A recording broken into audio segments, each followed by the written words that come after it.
சுவாமி ஐயோ பாவம். ஆமாம், யார் இந்த பெண்? உங்கள் மனைவியா? மணிகண்டா சுவாமி, வெந்த புண்ணில என் மனைவியான்னு கேக்குறேன். நீங்கள் அப்படி கட்டி பிடித்துக் கொண்டீர்கள், அதனால் எனக்கு ஒன்றுமே புரியவில்லை. பட்ட பாசமடா, பட்ட பாசமடா.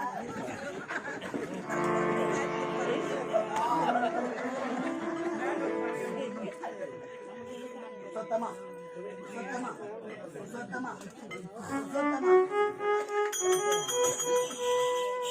என்னடா சத்தம் கூட வரல? மணிகண்டா, சுவாமி,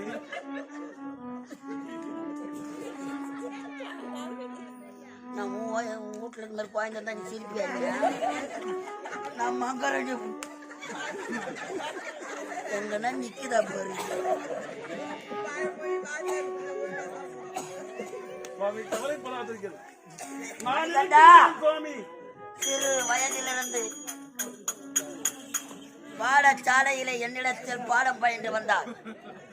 ஆகையால் இந்த குருக்கு காணிக்கை அளிக்க வேண்டும், குரு காணிக்கை செலுத்த வேண்டும் என்று ஓடி வந்திருக்கிறார். மணிகண்டா, ஐயோ ஆமா,